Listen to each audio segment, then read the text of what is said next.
Well,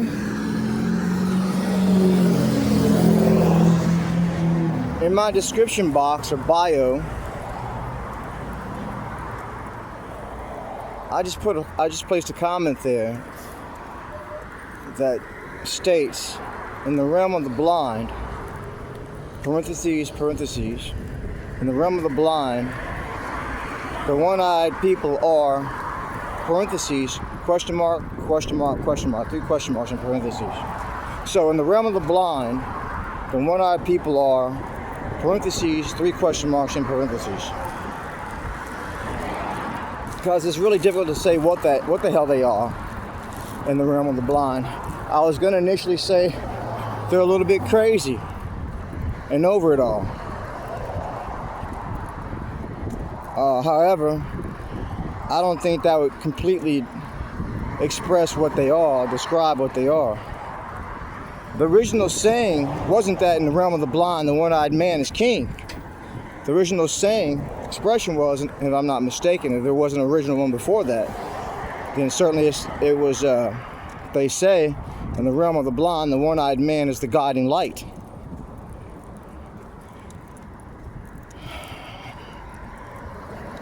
But yeah, the one-eyed people are quite a few things out here.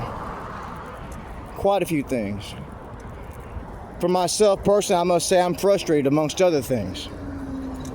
I'm frustrated with the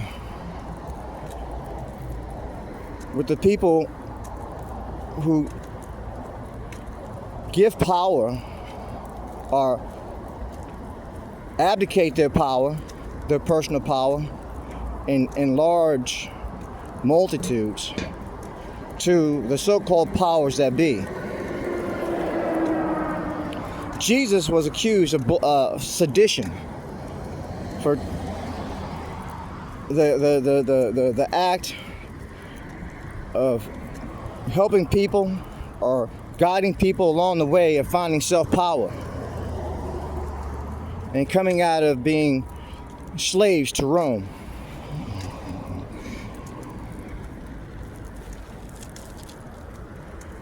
So yeah, I'm frustrated.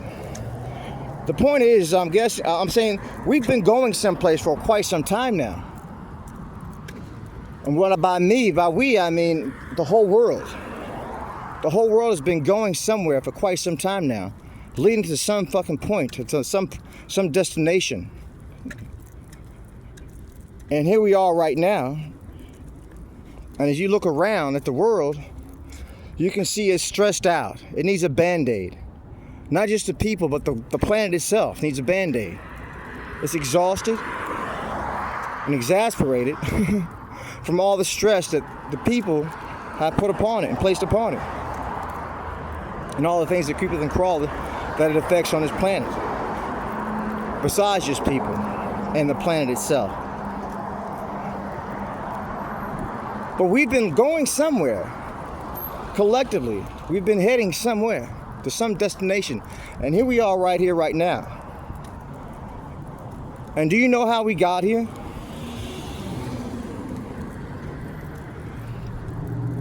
We've let certain people lead as we followed.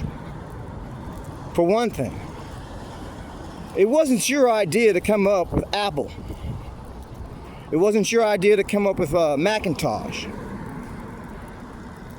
It wasn't your idea to come up with Microsoft. And if you're listening to me and it was your idea, then what are you doing listening to me? I'm a relatively fucking unknown out here. But it was your idea, or at least your cooperation, that led it to the point where it's at right now. Unless you're one of those people out there, a very few people out there who says, well, I don't use smartphones. And that's not a judgment, it's just the way it is. Like I said, we're all a part of the same hypocrisy. Once you put your smartphone down, someone else can put their smartphone down. And right now I'm having a ball with my smartphone with the AI that's in it. And that's another thing that we've been introduced to recently. AI, artificial intelligence. And where's that going to lead us to? Maybe ultimately it's all going to work out. As Kryon talks about in Spirit. And sees the bigger picture. Well, last I heard, crying doesn't need to go out here and find something to eat. So it's all good to say you're spirit and nothing more. Then spirit, just pure spirit, and you're not in 3D, you're not in linear time, you're in something beyond that, and you see the bigger picture and understand the bigger picture. That's great. But sufficient enough is the worries of this day. What is crying worried about? What is the Almighty worried about? I'm not saying they don't worry or they don't have concerns. The question is, what are the concerns? They must be a little different than mine and yours. At least some of them must be a little different. Point is, how did we get to this point? Do you think that you really see everything as clearly as it actually is? Not just in your neighborhood or in your country or in the world in general, and just collectively, globally, but universally. Do you know where you're at and where you're going, where you're from? Does it matter? If you really ask that question, really ask that question, sat down and made time on a regular basis, on a day-to-day basis, just to sit down and ask that question, does it matter? Many of you may find that it does. So once you find the answer to this question, whether it's accurate or inaccurate, or somewhat accurate, or just the answer that you didn't have prior to, what do you do at this point? Because it could be subjective from the person who says, well, it's about this and it's about that. It may very well be subjective, but there may be, nonetheless, an actual answer, or at least some of the answers, which leads us right back to the people with one eye in the realm of the blind. Can everybody be accurate? These people say it's about Jesus Christ. Someone else says it's about Siddhartha. Another says it's about Krishnamurti. Others says about Muhammad and Allah. Others says about Wonka Tonka. But ultimately, I guess where I'm from, I'm trying to find out what is the first cause. I'm trying to understand the first cause. We'll put all this into action, into motion. And is it just saying, well, it's all just for randomness? And did it have a self-awareness, this so-called deity that's responsible for all the creation and manifestation?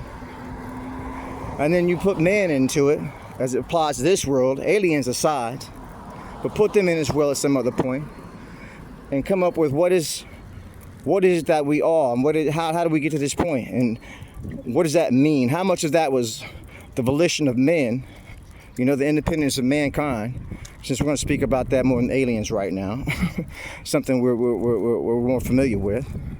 How much of the volition of mankind and free will of mankind has led up to this point right now?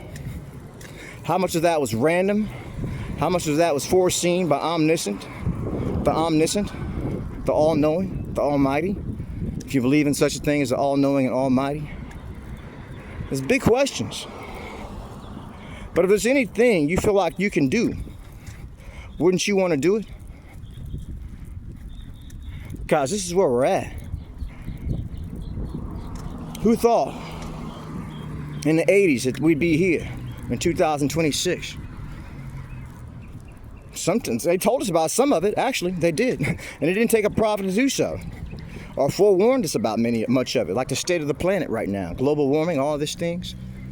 Ozone layer poisoning. But that's where we're at. So, I guess the original question is, in the realm of the blind, and I'm pointing as well, is the one-eyed people are what? Parentheses, question mark, question mark, question mark. Do you think you're one of those one-eyed people? What if everyone had at least one eye going?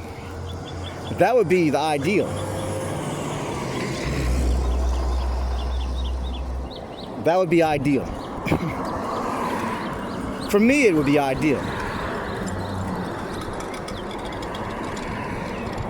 I'd much rather be part of the dream than to be the king. And to tell you the truth, what good is it being king of this anyway? Especially if you want to look at it as a long-term situation, a long-term thing. Like reoccurring lifetimes, and a lot of people don't believe in that, but maybe that's because you just don't have enough eyes to see that. Or sufficient vision. I believe in it. Doesn't make it so, doesn't make it not so. Many believe in it. Reincarnation, reoccurring lifetimes. But if this is where we're going right now, there's my helicopter. Looks like military issue somewhat. This is where we're at right now. You know, if we don't make a turnaround, a change, a drastic change at that, we'll have no kingdom to rule, to tell you the truth. You say, well, I'm not worried about it, and why should you worry about it, Anthony? You're already, what, 51 years of age? Certainly, you may not live much longer. If you do, you got about 30-something odd years left on your lifespan. True that. True that. But then again, there's a recurring lifetime, and I guess, hey, sufficient is the worries of this day. You're going to be sitting here going on about another life, and you haven't quite finished this life yet. Anyway, that's my rant. It's my 2 cents. I'm weighing in. That's Anthony Terrell. It's my watermark, that scar.